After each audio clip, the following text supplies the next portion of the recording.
Hi friends, ಎಲ್ರಿಗೂ ಹೊಸ ವಿಡಿಯೋಗೆ ಸ್ವಾಗತ. ನಿನ್ನೆ ನಡೆದ ಇಂಡಿಯಾ ವರ್ಸಸ್ ಇಂಗ್ಲೆಂಡ್ T20 ಮ್ಯಾಚಲ್ಲಿ ನಮ್ಮ ಇಂಡಿಯಾ ಸೋತ ನಂತರ ನಮ್ಮ ಟೀಮ್ನ ಕ್ಯಾಪ್ಟನ್ ಆಗಿರ್ತಕ್ಕಂಥ ಶ್ರೇಯಸ್ ಅಯ್ಯರ್ ಅವರು ಪ್ರೆಸ್ ಕಾನ್ಫರೆನ್ಸಲ್ಲಿ ಏನೆಲ್ಲ ಹೇಳಿದರು, ಸುದ್ದಿಯ ಸಂಪೂರ್ಣ ಮಾಹಿತಿ ತಿಳ್ಕೊಂಡು ಬರೋಣ. ಅದಕ್ಕಿಂತ ಮುಂಚೆ ಚಾನಲ್ಗೆ ಸಬ್ಸ್ಕ್ರೈಬ್ ಮಾಡಿದ ವಿಡಿಯೋ ನೋಡ್ತಾ ಇದ್ರಿ, ಈಗಲೇ ನಮ್ಮ ಚಾನಲ್ನ ಸಬ್ಸ್ಕ್ರೈಬ್ ಮಾಡ್ಕೊಳ್ಳಿ. ಹಾಗೆ ಪಕ್ಕದಲ್ಲಿರೋ ಬೆಲ್ ಐಕನ್ ಮೇಲೆ ಆಲ್ ಅಂತ ಕ್ಲಿಕ್ ಮಾಡ್ಕೊಳ್ಳಿ. ನಾವು ಯಾವುದೇ ಹೊಸ ವಿಡಿಯೋ ಅಪ್ಲೋಡ್ ಮಾಡಿದರೂ ಮೊದಲು ನಿಮಗೆ ನೋಟಿಫಿಕೇಶನ್ ಬರ್ತದೆ.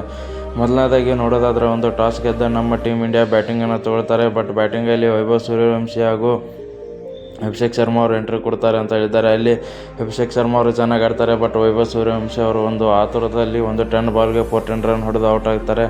ಅದಾದಮೇಲೆ ನೆಕ್ಸ್ಟ್ ಇಶಾನ್ ಕಿಶನ್ ಅವರು ಒಂದು 40 ಬಾಲ್ 49 ರನ್, ಅವರು ಕೂಡ ಒಂದು ಒಳ್ಳೆಯ ಪಾರ್ಟ್ನರ್ಶಿಪ್ಪನ್ನು ಕಲೆ ಹಾಕ್ತಾರೆ. ನಾನು ಕೂಡ ಒಂದು ಚೆನ್ನಾಗಿ ಆಡ್ತೀನಿ 37 ರನ್ಸನ್ನು. ಹಾಗೆ ತಿಲಕ್ ವರ್ಮಾ ಅವರು ಕೂಡ 11 ಬಾಲ್ 24 ರನ್, ಅವರು ಕೂಡ ಚೆನ್ನಾಗಿ ಆಡಿದ್ದಾರೆ ಅಂತ ಹೇಳಿ ಅವ್ರನ್ನೂ ಕೂಡ ಹೊಗಳಿದ್ದಾರೆ. ಬಟ್ ನಮಗೆ ಮೇನ್ ಟರ್ನಿಂಗ್ ಪಾಯಿಂಟ್ ಆಗಿದ್ದು ಎಲ್ಲಿ ಅಂದರೆ, ನಾವು ಬಾಲಿಂಗ್ ಮಾಡಬೇಕಾದ್ರೆ ಒಂದು ಮ್ಯಾಚ್ ಒಂದು ಎವರೇಜಲ್ಲಿ ಹೋಗ್ತಾಯಿತ್ತು. 50-50% ಇತ್ತು ಮ್ಯಾಚ್. ಅವ್ರ ಕಡೆನೂ ಇರಲಿಲ್ಲ, ಈ ಕಡೆ ನಮ್ಮ ಕಡೆನೂ ಇರಲಿಲ್ಲ. ಬಟ್ ಒಂದು ರವಿ ಬಿಷ್ಣೋಯ್ ಅವರ ಒಂದು ಓವರು ನಮ್ಮ ಮ್ಯಾಚನ್ನೇ ಚೇಂಜ್ ಮಾಡಿತು ಅಂತ ಹೇಳಿದ್ದಾರೆ. ಆ ಓವರು ನಾವು ರವಿ ಬಿಷ್ಣೋಯ್ಗೆ ಬಿಟ್ಟು ಶಿವಮ್ ದುಬೆ ಹಾಗೆ ಬೇರೆ ಇನ್ಯಾವುದಾದ್ರೂ ಬಾಲರ್ಗೆ ಕೊಟ್ಟಿದ್ರೆ ಒಂದು ನಮಗೆ ಚಾನ್ಸ್ ಇರ್ತಿತ್ತು. ಬಟ್ ಆ ಓವರ್ ನಾವು ರವಿ ಬಿಷ್ಣೋಯ್ಗೆ ಕೊಟ್ವಿ. ಅವರು ಕೂಡ ಆ ಓವರಲ್ಲಿ ಒಂದು back to back no ball ಹಾಕೋದ್ರಿಂದಾಗಿ ಒಂದು 29 ರನ್ ಕೊಡ್ತಾರೆ ಆ ಓವರಲ್ಲಿ. ಅದೇ ಒಂದು ಬಿಗ್ ಓವರ್ ಆಯಿತು. ಹಾಗೆ ಅದೇ ಒಂದು ಮ್ಯಾಚ್ ಟರ್ನಿಂಗ್ ಪಾಯಿಂಟ್ ಆಯಿತು ಅಂತ ಕೂಡ ಹೇಳಿದ್ದಾರೆ. ಯಾಕೆಂದರೆ ಜಕಾಬ್ ಬೆಥೆಲ್ ಅವರು ಅದೇ ಓವರಲ್ಲಿ ಒಂದು 29 ರನ್ ಹೊಡಿತಾರೆ. ಅಲ್ಲಿಂದ ಒಂದು ಮೊಮೆಂಟಮ್ ಶಿಫ್ಟ್ ಆಗುತ್ತೆ ಇಂಗ್ಲೆಂಡ್ ಕಡೆಗೆ.